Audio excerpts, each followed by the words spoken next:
तो वहां पर उनके परिवारजनों से मिलेंगे। जैसा आपने बताया कि पोखरण का जो नाम है वो केवल हिंदुस्तान नहीं विश्व भर में नाम है। शक्ति और भक्ति का स्थल ये कहा जाता है, चाहे रामदेवरा हो चाहे पोखरण हो।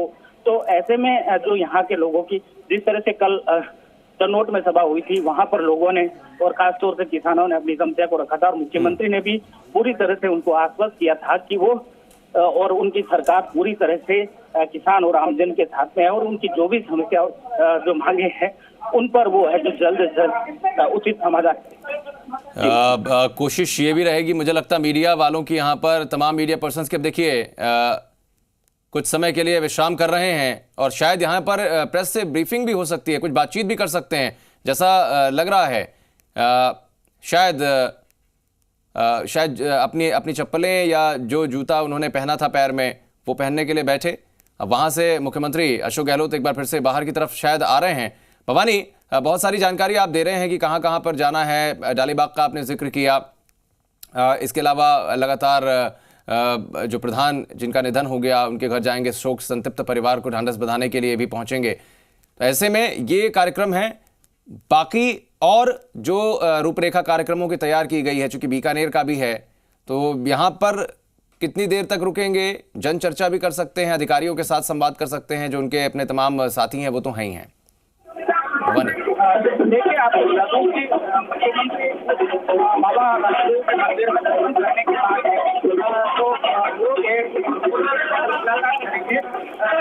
भवानी, माफ कीजिएगा, आपकी आवाज साफ नहीं आ रही है। कोशिश करेंगे आपके साथ फिर से जुड़ने की, ताकि बातचीत आसानी से कर सकें और इन्फॉर्मेशन जो है आपके जरिए अपने दर्शकों तक पहुंचाने की। फिलहाल तस्वीरें देख रहे हैं, जैसलमेर की सीधी तस्वीरें हम देख पा रहे हैं टीवी स्क्रीन पर। मुख्यमंत्री अशोक गहलोत, उनके कैबिनेट के सहयोगी शाले मोहम्मद और हरीश चौधरी भी वहां पर मौजूद हैं, जैसा हमारे सहयोगी भवानी भाटी लगातार जानकारी इस बात की दे रहे हैं। और बाबा रामदेव रामसा पीर के दर्शन किए, उनका आशीर्वाद लिया।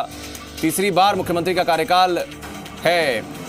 जनता के बीच में एक अलग सा क्रेज है। जननायक, जन नेता के तौर पर उनकी अपनी छवि है। आप देखिए कैसे जहां जहां मुख्यमंत्री अशोक गहलोत पहुंचते हैं, ये बहुत सामान्य सी बात है। जब चूंकि मुख्यमंत्री जहां पहुंचते हो वहां पर लोगों का जमावड़ा इस तरीके से लगता है। लेकिन होता है कि कई बार प्रोटोकॉल में आप रहते हैं, लोगों से दूरी बनाकर रखते हैं, ज्यादा पास नहीं जाते, लेकिन ऐसा अशोक गहलोत के साथ होता नहीं है। दरअसल वो जब भी पहुंचते हैं, प्रोटोकॉल अपनी जगह पर है, लेकिन वो लोगों के बीच में उसी रूप में दिखाई पड़ते हैं जैसे चाहे विपक्ष में रहे हो तब रहे हो और सत्ता पक्ष में हैं, मुख्यमंत्री हैं सूबे के।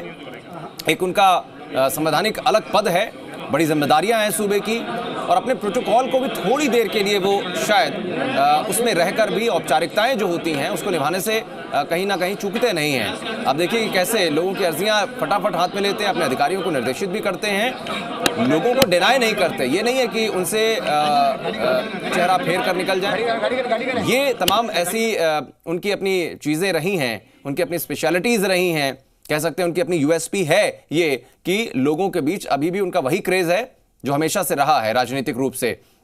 और तमाम अर्जियां उन्होंने ली हैं। उम्मीद लोगों को यही है कि उनकी समस्याओं का समाधान होगा। फिर भी चूंकि जैसलमेर के 2 दिवसीय दौरे पर हैं, रण क्षेत्र है, युद्ध क्षेत्र है, भारत पाक सीमा का वो इलाका जो हमेशा से कई रूपों में जाना जाता रहा है और सेंसिटिव इलाके हैं। ऐसे में बहुत सारी चीज़ों पर भी मुख्यमंत्री की चर्चा होगी, चूंकि सूबे के कर्ता धर्ता खुद हैं अशोक गहलोत। भवानी भाटी के पास एक बार फिर से रुक करते हैं। भवानी, कुछ जानकारी आप दे रहे थे, पहले वो बताएं, उसके बाद क्या कुछ और आज कार्यक्रम रहने वाले हैं उसके बारे में कुछ जानकारी दें। देखिए, आपको बता दूं कि अभी जो है मुख्यमंत्री जो मंदिर परिसर है वहां से बाहर निकले हैं और बाहर जो आमजन है वो मुख्यमंत्री को अपनी मांगों को लेकर के ज्ञापन दे रहे हैं। मुख्यमंत्री भी उनसे आत्महत्या के साथ में मिलकर उचित समाधान का आश्वासन दे रहे हैं और यहाँ से कुछ ही देर में जो है मुख्यमंत्री रवाना मंदिर परिसर से रामदेवरा से रवाना हो जाएंगे और इसके बाद में उनका पोखरण जाने का कार्यक्रम है। कुछ देर वहाँ जो सागरा प्रधान के निधन पर शोक संतप्त परिवार है उनके परिजनों को वहाँ पर शोक जो परिवार है उनको ढांढस सुनाएंगे और उसके बाद में मुख्यमंत्री का यहाँ से जो है हेलीपैड से सीधा खाजूवाला जाने का कार्यक्रम है। बीकानेर के खाजूवाला में भी वो मुख्यमंत्री है जो वहाँ पर जो कार्यक्रम में शिरकत करेंगे और अभी जो है मुख्यमंत्री यहाँ पर लगातार जो लोग हैं उनसे मिलने के लिए यहाँ पर लोगों का जो जमावड़ा लगा हुआ है उनसे एक एक करके मुलाकात कर रहे हैं। जी। बिल्कुल एक एक करके मुलाकात कर रहे हैं और कैसे क्या कार्यक्रम रहने वाले हैं। और सियासी रूप से अगर बात करें, ये तो जरूर जाहिर है कि चूंकि कल तनोट माता के दर्शन किए, आशीर्वाद लिया और कामना इसी बात की कि उनकी पार्टी को आगे भी जीत मिले, सभी स्वस्थ रहें। राजस्थान प्रदेश की बात या देश की बात है, खुशहाली आए, लोग अमन चैन से रह पाएं, हर तरीके की अच्छी सोच लोगों में बने, ये सब शुभकामनाएं और कामनाएं कर रहे हैं अशोक गहलोत। लेकिन सियासी रूप से अगर चर्चा करें भवानी, चूंकि जैसलमेर पश्चिमी राजस्थान की जहां तक बात है, लोकसभा चुनाव में एक भी सीट नहीं आई थी, बाद में उपचुनाव हुए, 2 सीटें कांग्रेस के पास आई 25 में से, लेकिन आप चूंकि 25 पर 25 जीत हासिल करना चाहते हैं, उस रूप में सीएम अशोक गहलोत के इस दौरे को कैसे आप ले रहे हैं? बिल्कुल, देखिए आपको बता दूं कि जिस तरह का भारत और पाकिस्तान के बीच में तनाव हुआ, उसको लेकर के सीमावर्ती क्षेत्र का मुख्यमंत्री का दौरा किया गया और उसके बाद में अगर सियासी मायनों में देखें तो जिस तरह का विधानसभा चुनाव में परिणाम सामने आया था और यहाँ पर कहते हैं कि कांग्रेस को ज्यादा कुछ यहाँ से हासिल नहीं हुआ था, तो कई मायनों में ये भी देखा जा रहा है कि जिस तरह से लगातार लोकसभा चुनावों को लेकर के जो है कांग्रेस मंथन कर रही है टिकटों पे, और इस बीच में जो हरीश चौधरी जो कि बाड़मेर से सांसद भी रहे हैं और संगठन में भी सचिव के पद पर रहे हैं और साले मोहम्मद का भी अपना यहाँ पर जैसलमेर में और हरीश चौधरी का भी बाड़मेर में अपना एक अलग से दबदबा है। तो ऐसे में दोनों लोगों के साथ में जिस तरह से रात को तनोट में लगातार जब मुख्यमंत्री यहाँ जैसलमेर पहुंचे तभी से वो उनके साथ लगे हुए हैं। बताया जा रहा है कि रात को भी जो लोकसभा चुनाव है बाड़मेर यहाँ पर मंथन किया गया था, गहन मंथन किया गया था, तो आचार संहिता लगने वाली है। ऐसे में जो मुख्यमंत्री का दौरा है सियासी रूप से भी काफी महत्वपूर्ण माना जा रहा है कि कहीं न कहीं जो वोट बैंक है, जो परंपरागत वोट बैंक है, उसको बांटने का यहाँ पर मुख्यमंत्री के द्वारा प्रयास किया जा रहा है और एन आचार संहिता से पूर्व जो मुख्यमंत्री का दौरा है वो काफी मायनों में महत्वपूर्ण माना जा रहा है। और अभी बिल्कुल पारंपरिक तौर पर स्वागत हो रहा है। पारंपरिक तौर पर हम देख रहे हैं कि एक वाद्य यंत्र जो कि पारंपरिक रूप से बजाया जाता है, अब यहां से निकलने वाले सुनिए, शायद कुछ बोल रहे हैं।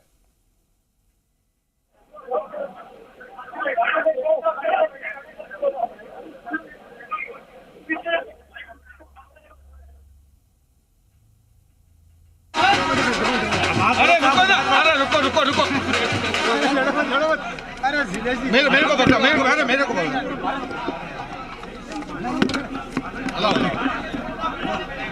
अरे भाई को नहीं साहब, अरे एक मिनट भाई रोजना बुलाओ भाई तो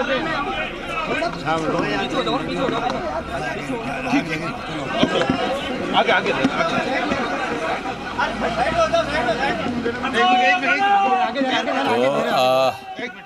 मीडिया पर्सन्स तमाम चाह रहे थे, रिपोर्टर्स तमाम चाह रहे थे कि शायद कुछ बातचीत हो पाए। कुछ इशारा किया मुख्यमंत्री अशोक गहलोत ने, शायद वो ये कह रहे हैं कि थोड़ा सा आगे बढ़ जाइए, अभी बात करते हैं, क्योंकि पीछे काफ़ी कुछ वाद्य यंत्रों की आवाज़ आ रही थी, हो सकता है इस वजह से वो कह रहे हो कि आवाज़ साफ नहीं आएगी जो बात मैं कहूँगा, तो थोड़ा सा गाड़ी आगे बढ़ाने दीजिए, उसके बाद आगे आप लोगों से बातचीत करता हूँ। ऐसा शायद आभास हो रहा है कि उन्होंने कुछ यही प्रतिक्रिया दी है।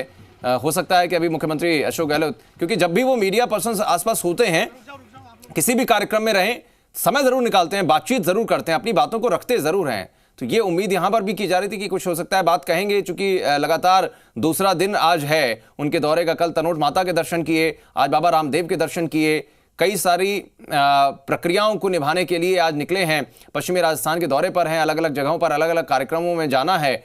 और ऐसे में चूंकि सियासी रूप से कांग्रेस पार्टी को मजबूत करना, इससे कोई दो राय नहीं, पार्टियां अपने स्तर पर कार्रवाई करती हैं आगे बढ़ने के लिए, और जाहिर तौर पर राजनीतिक दल है, लोकतांत्रिक व्यवस्था है, इसमें यह जरूरी भी है, उनका काम है। और वो अगर अपने दल को मजबूत नहीं करेंगे तो फिर एक राजनेता के तौर पर उनकी छवि भी हल्की होगी। जाहिर तौर पर राजनेता के तौर पर या जननेता के तौर पर अशोक गहलोत की एक प्रबल, एक कद्दावर छवि हमेशा से रही है, सूबे के भीतर भी, देश के भीतर भी और कांग्रेस पार्टी के भीतर भी। लिहाजा वो अपनी जिम्मेदारियों का निर्वहन कुछ इस तरीके से करते रहे हैं हमेशा से। भवानी भाटी हमारे साथ एक बार फिर से मौजूद हैं।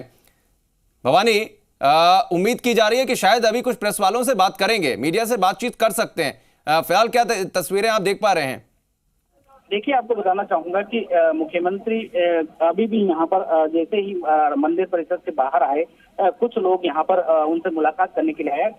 अभी तक जो बताया गया है कि कुछ दिन पूर्व जिस तरह से रामदेवरा में एक आगजनी की घटना में कई सारी दुकानें जल गई थी, तो जो पीड़ित परिवार है वो यहाँ पर पहुंचा है मुख्यमंत्री से मिलने के लिए, और मुख्यमंत्री भी अपनी गाड़ी से उतरकर उन लोगों के बीच में पहुंचे हैं, उनसे बातचीत कर रहे हैं, और उनकी जो भी मांगे हैं, वो जो समस्या है वो मुख्यमंत्री से अवगत करवा रहे हैं, और मुख्यमंत्री भी उनको आश्वस्त कर रहे हैं कि इस मामले में जो भी वो समाधान निकल सकता है वो अपना प्रयास करेंगे। हालांकि अभी कुछ लोग हैं जो मुख्यमंत्री को मौका दिखाने की भी बात कर रहे हैं, बिल्कुल वो चल करके मौका देखें। बिल्कुल बिल्कुल, ये तस्वीरें भी देख रहे हैं, और जो जानकारी आप दे रहे हैं भवानी, कई महिलाएं भी हैं, कुछ लोग हैं अपनी शायद अपनी व्यथा लेकर फरियादियों के तौर पर वहां पहुंचे हैं। थोड़ा सा अगर आवाज हम लोग सुन सकें, हो सकता है कुछ बातचीत कहीं भी जा रही है। इस तस्वीर को देखिए कि लोगों के बीच पहुंचे हैं, शाले मोहम्मद उनके साथ साथ हैं, जानकारी भी दे रहे हैं वहां के लोगों के बारे में, वहां के सारी जानकारी दी जा रही है, और तस्वीरें हम सीधी देख पा रहे हैं। जैसा हमारे सहयोगी भवानी भाटी लगातार पल पल की जो अपडेट्स हैं वो आप तक पहुंचा रहे हैं। तमाम लोग इकट्ठा हो गए हैं क्योंकि मुख्यमंत्री पहुंचे हैं, उनको देखने के लिए हर आदमी एक झलक पा लेना चाहता है। वो चाहता है कि देख लें कम से कम जो जयपुर में बैठते हैं, जिनका सरोकार पूरे सूबे की जनता के साथ में है, वो दिखते कैसे हैं। ये भी एक क्रेज रहता है ऐसे समय पर जब बड़े नेता कोई पहुंचते हो या कोई बड़ा चेहरा पहुंचता हो। भवानी, जो आपने अभी जानकारी दी कि दुकानों में आग लग गई थी और उसका जायजा लेने के लिए पहुंचे हैं मुख्यमंत्री अशोक गहलोत, ये किस तरीके से आग लगी थी, यहां पर क्या घटनाक्रम था, थोड़ा सा ये भी जरा ब्रीफ कर दें भवानी। देखिए, आपको बता दूं कि कुछ दिन पूर्व शॉर्ट सर्किट के कारण कुछ दुकानों में आग लगी थी, और ये जो मंदिर है बाबा रामदेव का मंदिर समाधि है, इसके पास में ही ये मेन बाजार था, और इसमें करीब आधा दर्जन के आसपास से उससे अधिक दुकानें यहाँ पर जल गई थी, और उसमें करोड़ों रुपए का यहाँ पर नुकसान हुआ था। और जो पीड़ित व्यापारी है और जो पीड़ित परिवार है वो मुख्यमंत्री से मिलने के लिए यहाँ पहुंचे हैं। मुख्यमंत्री उनसे पूरी जानकारी ले रहे हैं, साथ में जो प्रशासनिक अधिकारी यहाँ पर मौजूद है उनसे जानकारी ले रहे हैं। साथ ही जो दुकानें पूरी तरह से जल गई थी, उसमें लाखों का सामान जलकर खाक हो गया था, तो मुख्यमंत्री ने उस मौके को भी देखा है और उन लोगों को पूरी तरह से आश्वस्त किया है कि सरकार पूरी तरह से उनके साथ में है, और उसकी सरकार जो भी मदद कर सकती है वो सरकारी स्तर पर जो मदद है उसका करने का प्रयास करेंगे। मुख्यमंत्री ने पूरी तरह से उन लोगों को आश्वस्त किया है, और कहीं न कहीं लोग भी आश्वस्त हुए हैं, और अब वो नारेबाजी करके संभवतः जो है मुख्यमंत्री के आश्वासन के बाद में अपनी खुशी जाहिर कर मुख्यमंत्री का स्वागत करें। बिल्कुल, स्वागत भी हो रहा है और जो समस्याएं हैं उनका निदान भी हो रहा है। एक तरफ लोग स्वागत कर रहे हैं, उमड़ पड़े हैं, भीड़ बहुत ज़्यादा है।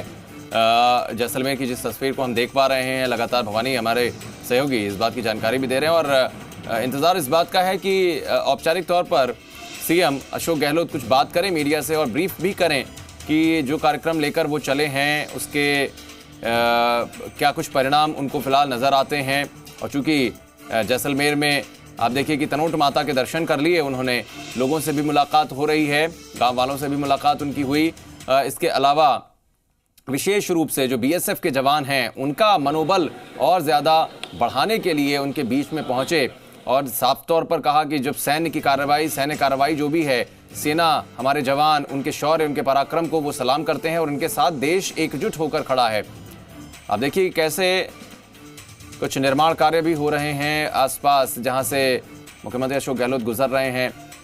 और कई बार क्या होता है कि लोगों को अंदाज़ा नहीं होता, बहुत सारे वहाँ के स्थानीय लोग होंगे जिनको अंदाज़ा ही नहीं होगा आज कि यहाँ पर मुख्यमंत्री आने वाले हैं। अचानक से जब देखा होगा लोगों ने तो एक अलग तरीके का क्रेज़ भवानी उनमें उमड़ पड़ा होगा, और तमाम लोग दिखाई भी पड़ रहे हैं कैमरे के फ्रेम पर कि इधर उधर भागते हुए नजर आ रहे हैं और दौड़कर आ रहे हैं करीब करीब कि देख लें, कम से कम एक झलक पा लें मुख्यमंत्री की। भवानी, बिल्कुल, देखिए आपको बता दूं कि जिस तरह का एक प्रोटोकॉल सीएम का होता है, उस प्रोटोकॉल के बाहर आकर मुख्यमंत्री जो भी आमजन उनसे मुलाकात करने के लिए आते हैं तो खासतौर से पहले उनकी पूरी बात को सुनते हैं। खुद सुनने के बाद में जो साथ में अधिकारी मौजूद है उन अधिकारियों को भी उनकी समस्या के समाधान को लेकर के मौके पर ही जो उचित समाधान हो सकता है उसके लिए निर्देश देते हैं। तो मुख्यमंत्री की जो संवेदनशीलता है वो देखते हुए लोगों को में भी उनसे मुलाकात करने का क्रेज रहता है और लोग दूर दूर से इसी उम्मीद और आशा के साथ मिलने के लिए आते हैं कि उनकी जो समस्या है अगर वो सीधा सीएम के पास में रख देते हैं तो इससे बड़ी कोई उनके लिए बड़ी बात नहीं होती है। तो कहीं ना कहीं जो क्रेज है वो तो साफ तौर पर दिखाई देता है, लेकिन सबसे बड़ी बात है कि जिस तरह का यहाँ पर एक आगजनी की घटना हुई थी उसमें करोड़ों का जो नुकसान हुआ था उसके बाद में जो पीड़ित व्यापारी और जो परिवार यहाँ पर पहुंचते हैं और वो मुख्यमंत्री से आग्रह करते हैं और मुख्यमंत्री पूरा चल करके वहाँ एक एक जो दुकान है एक एक मकान है उसका वहाँ पर जायजा लेते हैं। जिला कलेक्टर साथ में मौजूद रहते हैं, जिला कलेक्टर से पूरा फीडबैक लेते हैं। तो कहीं न कहीं ये जो पूरा एक पीड़ित परिवार की जो व्यथा है उसको संवेदनशीलता के साथ लेना और उसको तत्काल प्रभाव से जो संबंधित अधिकारी हैं, चाहे जिला कलेक्टर है चाहे एसडीएम है, उनको उसके समाधान के लिए निर्देश दिए जाते हैं। भवानी तस्वीरें हम लोग देख पा रहे हैं, उनके कैबिनेट सहयोगी तो हैं, क्या कोई प्रशासनिक अधिकारी उनको कुछ बता भी रहे हैं? क्या वही जिला कलेक्टर हैं जिनका जिक्र आप कर रहे हैं? बिल्कुल जिला कलेक्टर है, साथ ही जो यहाँ के पोखरण एसडीएम है वो मौजूद है और जिला कलेक्टर से वो लगातार देते ही पहले उन्होंने जो पीड़ित परिवार है, जो पीड़ित व्यापारी है, उनकी जो पीड़ा है, उनकी जो व्यथा है उसको सुना था और उसको सुनने के बाद में तत्काल उन्होंने एक्शन किया और जो अधिकारी मौके पर मौजूद है उन अधिकारियों के साथ में जाकर के और जो पीड़ित लोग हैं उनके साथ जाकर के एक एक जो दुकान है एक एक जो मकान है उसका उन्होंने खुद जायजा लिया है। तो कह सकते हैं कि मुख्यमंत्री पूरी तरह से जो समस्या लेकर के जो पीड़ित आता है उसको लेकर के गंभीर है और हाथों हाथ जिस तरह से अधिकारियों को निर्देश दिए जा रहे हैं तो कहीं न कहीं उससे जो पीड़ित परिवार है वो भी आश्वस्त है। बिल्कुल एक्शन मोड में है सरकार और पूरी तरीके से ये तैयारियां, ये कोशिशें हैं कि कैसे लोगों के बीच में एक अच्छी व्यवस्था दी जाए। और ये कहा जाता है भवानी, अक्सर लोगों का ये आरोप रहता है कि जब बड़े नेता होते हैं वो गलियों की पगडंडियों पर या गांवों की पगडंडियों पर या गलियों में, छोटे छोटे मोहल्लों में, कॉलोनियों में आते नहीं हैं और वहां पर जिस तरीके की व्यवस्थाएं हैं वो हमेशा से बनी रहती। लेकिन देखिए तस्वीरें कि गलियों में जा रहे हैं, लोगों से मिल रहे हैं, उनकी समस्याओं को समझने की कोशिश और उसका समाधान देने की कोशिश अशोक गहलोत कर रहे हैं। भवानी, बिल्कुल आपने जो सवाल किया कि सरकार पूरी तरह से एक्शन में है और मुख्यमंत्री की खुद की ये खासियत रही है कि हमेशा से ही वो जमीन से जुड़े हुए लोगों के बीच में जाकर के उनकी बात को सुनना, उनकी बात को समझना और उनकी समस्याओं के समाधान करना, उनकी